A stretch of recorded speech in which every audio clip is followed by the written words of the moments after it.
Welcome to another session of Ask the Expert on Contingent Workforce Strategies LinkedIn group. We have an awesome topic today with a really good friend of mine. We're talking about working in a family business in the contingent workforce industry.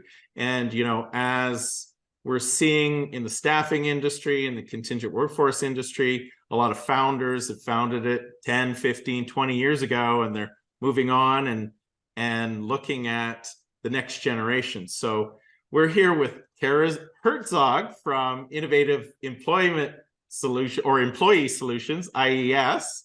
You got it. And I've gotten to know Karla over the years as a competitor, as a colleague, and a collaborator on certain opportunities, and has become a good friend of mine. So thank you, Karla, for coming on and talking about this topic. It's going to be an awesome one. Oh, you bet. Thanks for having me. I appreciate it.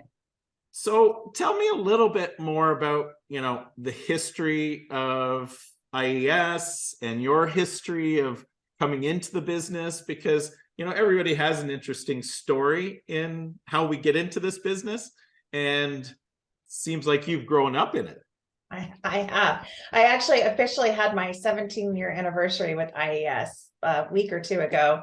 But I always say I've been in it since I was born. I literally was in a car seat behind my mom's desk as a newborn going to work with her. So it's been a unique journey, but one I wouldn't trade for anything. It started actually in the 50s in Denver, Colorado. My gramps started a staffing firm. Wow. And then early 70s, in 74, he sent her out to San Diego to open up a branch. I think he just wanted to be able to ski and go to the beach. So he had the mountains in Denver and the beach here in San Diego.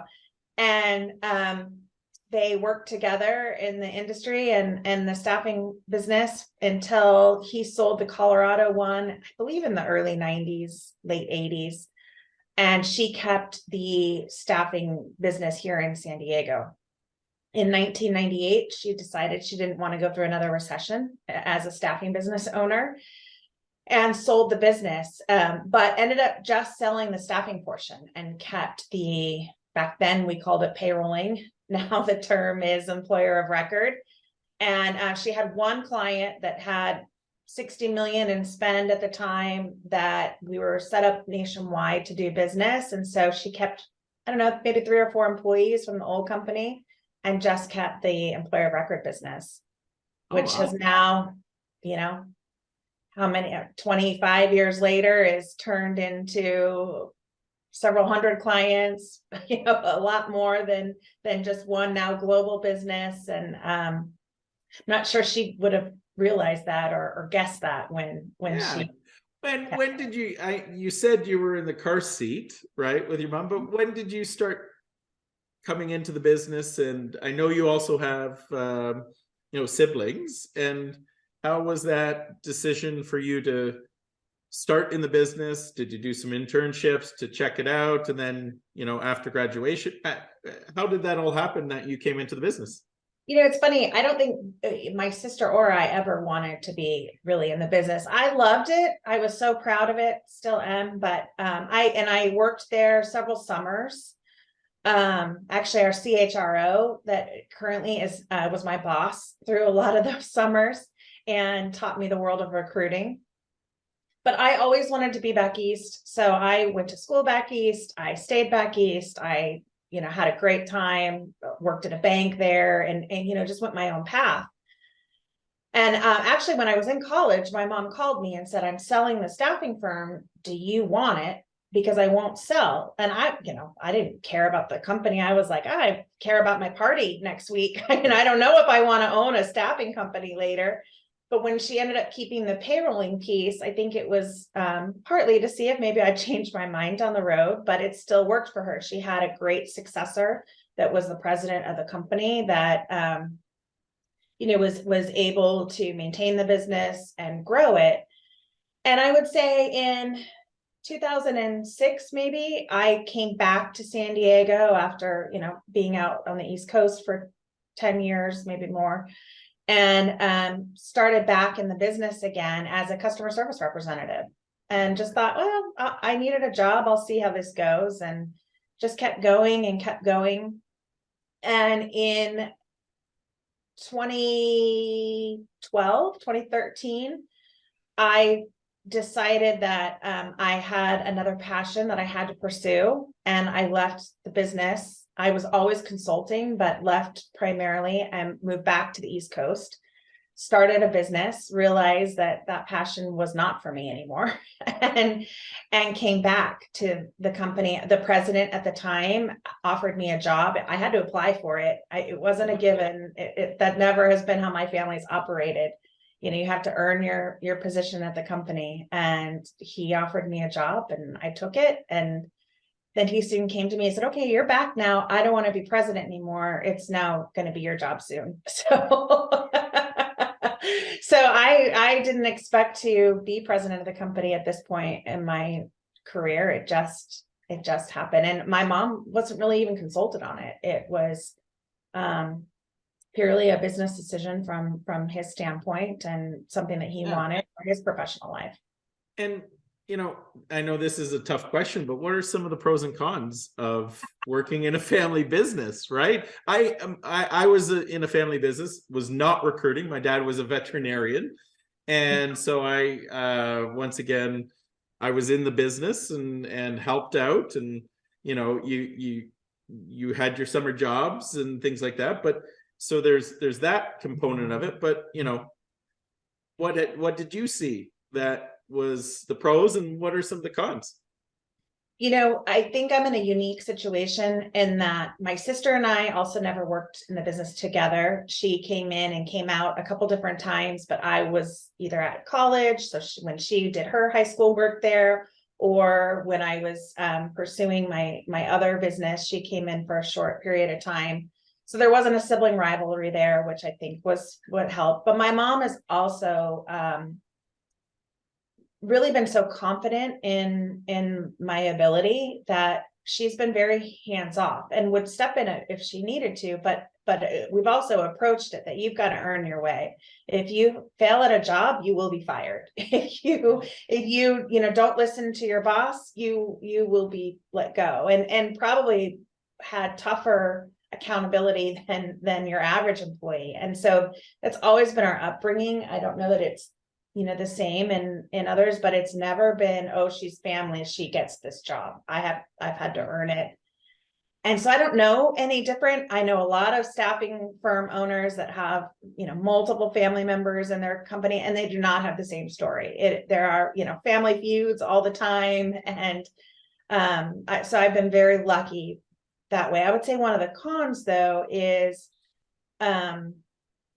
you never turn it off. It's at family dinner. It's your family vacations. It's, when I'm babysitting my nieces, it comes up. Like it's always there. So it's a little bit harder to turn off sometimes, but I'm not sure I would have it any other way. Yeah. And even though I, was an entrepreneur as well, you never turn it off, even if the rest of your family doesn't really care about employer of record or payrolling services. It just is what it is. That's true. I'm not sure if it was a family business or not, if it would be different. You're still thinking about it at 3 a.m. just because you are, right? Exactly. Hearing the story and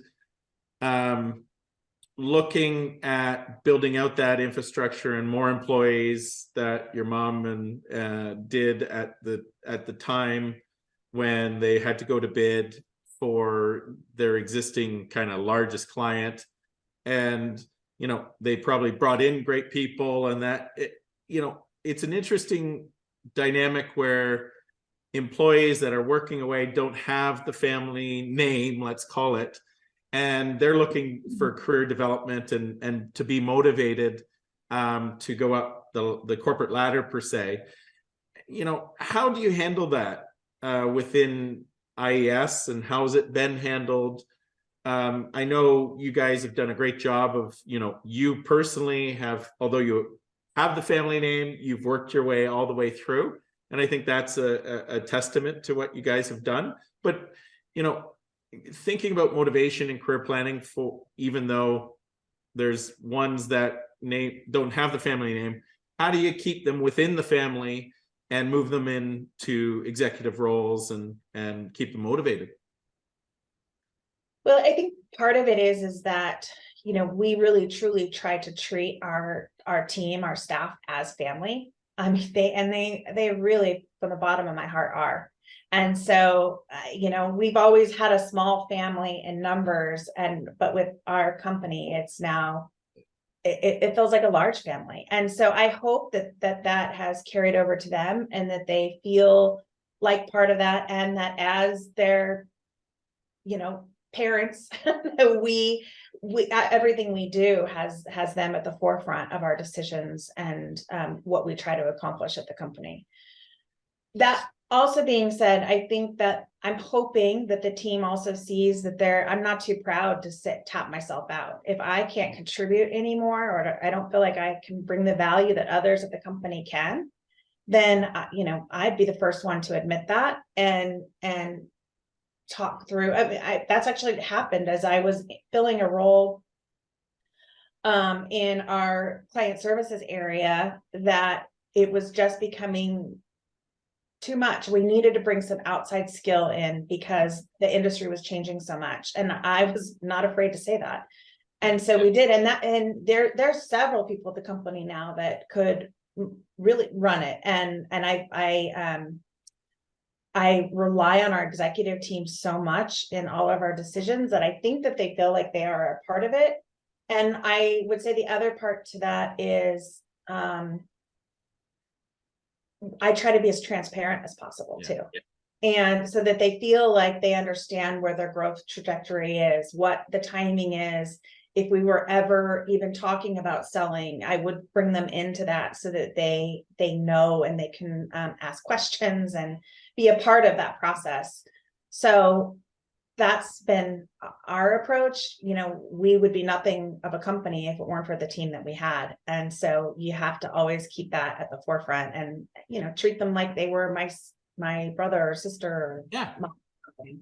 No, that's an amazing culture, and you're an amazing leader. And, it's also a good ownership mentality to say, you know what, I'm an owner of this business, and if I'm not the right person to run this, let's get the right people too, right? And then sometimes people forget that, especially in the family business, where if the family member is not the right person to run it, then bring in professional management to do that, because that's going to help your wealth creation and your equity grow, right? As opposed to hold it back. So, thank you for your time. This has been an amazing conversation on, working in a family business and some of the unique decisions that are made throughout as the companies grow, and people and siblings and family members come into the business. And so thank you. It's been so much fun, Karla. Sometime over a drink, I'll really dive into some of the cons of a family business. Sounds good. Awesome. Thanks again. Thanks so much, Jeff. I appreciate it. Perfect.